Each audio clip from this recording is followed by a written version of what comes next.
You think you're ready because you bought a tactical knife and a year's supply of beans? Wrong. You just dug a very expensive grave. The first 24 hours of the collapse are a joke.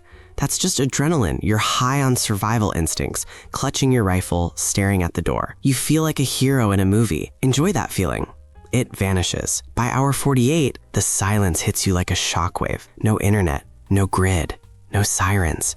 Just the sound of your own blood pumping in your ears. It starts to get loud. But the real killer waits for the third day, hour 72. This is the 3-day syndrome. It is the psychological cliff where the unprepared civilian mind shatters. I have seen grown men stalked for a decade of nuclear winter open their blast doors on day 3 simply because they couldn't handle the quiet. They walk right out into the radiation or the riots because their brain decided that death was better than boredom. You prepared for the looters. You prepared for the cold, but you didn't prepare for the enemy between your ears. Your mind is a soft target, and right now it is wide open. Silence the panic.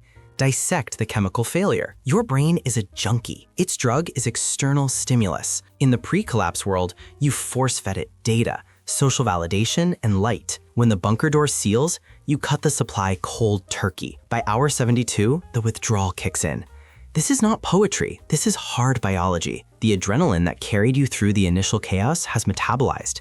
It is gone. In its place, your endocrine system dumps a toxic load of cortisol into your bloodstream. You are now swimming in a stress hormone designed for a 3-minute fight with a predator, not 3 weeks in a concrete box. The immediate symptom is the action bias. You feel a physical itch, a burning need to do something. Sitting still feels like dying. This is where the amateur unlocks the door. Your mind begins to manufacture lies to justify leaving safety. I need to check the perimeter. It's too quiet. Maybe it's over. I need fresh air. These are hallucinations of logic. This is your limbic system screaming for a change of state to burn off the cortisol. It is a self-destructive impulse disguised as a tactical decision. This phenomenon is driven by the reticular activating system, RAS. This cluster of nuclei in your brainstem acts as a filter, sorting relevant signal from background noise. In the sensory vacuum of a shelter, external signal drops to near zero. The RAS does not shut down, it panics.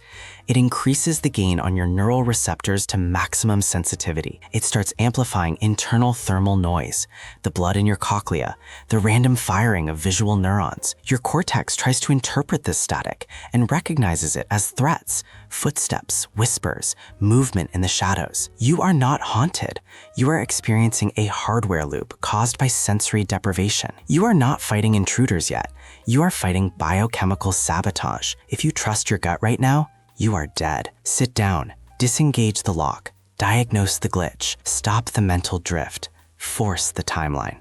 In the hole, time is liquid. It spills, it pools, it drowns you. Without the sun to reset your optic nerve, your biological clock, the circadian rhythm, starts to free run. I've seen men in isolation drift into 48-hour wake cycles, completely convinced only a single day has passed. This is not just bad sleep hygiene, it is metabolic sabotage. When your internal clock desynchronizes from reality, your body stops regulating core temperature and hormone production. You become lethargic, confused, and physically weak. You become prey. You must become the master of time. If you have a watch, guard it with your life. If you don't, build a pendulum. Count heartbeats. Establish a strict Z time and never deviate. Do not eat when you are hungry. Eat when it is 12 p.m. Do not sleep when you are tired. Sleep when the roster says lights out. Create a rigid minute-by-minute schedule. 8 a.m. weapon cleaning, 9 a.m. PT, 10 a.m. inventory. Even if your task is staring at a blank wall, schedule it. Call it static observation, the science. This regimentation forces the prefrontal cortex to remain dominant. Your primitive brain wants to curl up and hibernate or run wild. By imposing an artificial structure, you force the logical brain to constantly process rules and sequences. This high-level cognitive load suppresses the amygdala's fear response. A schedule is not about being productive. There is no productivity in the apocalypse. It is a psychological cage you build to keep your own madness in check. Enforce the routine, or the void will enforce its chaos on you. The walls are closing in. Push them back. You are not trapped in a room. You are stationed in a command module. there is a difference. By day 3, the walls start to lean in. This is confinement fever. The layman panics, clawing at the door because his brain perceives the lack of horizon as a physical restraint. He feels crushed. You will not panic. You will hack your spatial awareness. When the visual field is limited to 10 feet, your depth perception atrophies. Your brain forgets what far looks like. This triggers a primal suffocation response. To survive, you must expand the room inside your skull. Do not focus on the concrete barrier in front of your face. Focus on what is behind it. Visualize the terrain outside to the millimeter. Close your eyes. Walk the streets of your sector in your mind. Count the steps from the pharmacy to the post office. Rebuild the world brick by brick in your memory. Perform micro-patrols. Walk the perimeter of your shelter, but with every step, visualize you are traversing a sector of the city, the science. This utilizes place cells located in the hippocampus. These neurons create the cognitive map of your environment. In isolation, they stop firing, leading to rapid cognitive decay and spatial disorientation. However, neuroimaging proves that vivid visualization activates these exact same neurons. By mentally patrolling a virtual perimeter, you trick the neurocircuitry. Your body is static, but your brain is roaming. You deny the claustrophobia fuel. The room is small, irrelevant. Your territory is infinite because it exists in your mind. Claim it. The shadows are moving. Break the feedback loop. It is day 4. The silence is now screaming. You see movement in your peripheral vision, spiders that aren't there, a figure standing in the corner. You hear your name whispered. This is the Gansfeld effect in full swing. Your brain, starved of sensory input, is beginning to generate its own reality. It is hallucinating to verify it is still alive. The rookie wastes ammo on the shadows. The survivor reboots the system. You need a hard reset. You must shock your senses back to baseline reality. Tactic A, controlled pain stimulus. Do not injure yourself, but induce a sharp, undeniable sensation. Snap a rubber band hard against the inside of your wrist. Dig your fingernails into your palm. Plunge your face into ice-cold water. The acute physical shock forces the brain to abandon its fabrications and process immediate, undeniable biological data.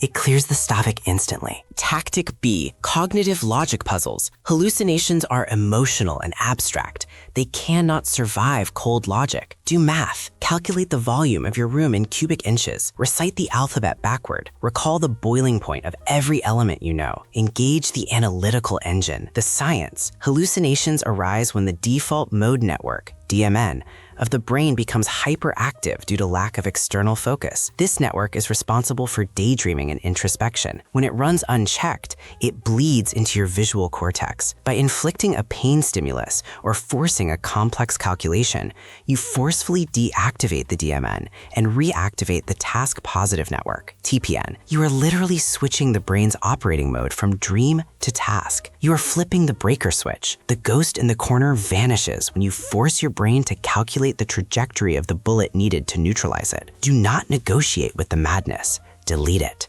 You held the line. The crisis has passed. If you are listening to this, you made it past hour 72. The hallucinations have faded. The panic has settled into a cold, hard resolve. You didn't open the door. You didn't scream into the void. You sat in the dark. You watched the clock. And you beat your own biology into submission. Most people think survival is about fighting off the raiders or hunting for deer. They are wrong. The hardest battle is the one you fight alone, in a locked room, against the dismantling of your own mind. You have proven that you are not just a walking stomach with a gun. You are a disciplined operator of the most complex machine on Earth, the human brain. The 3-day syndrome breaks the weak. It tempers the strong. You are now tempered. The silence is no longer your enemy. It is your armor. Check your supplies, check your perimeter, and wait. You are ready for whatever comes next.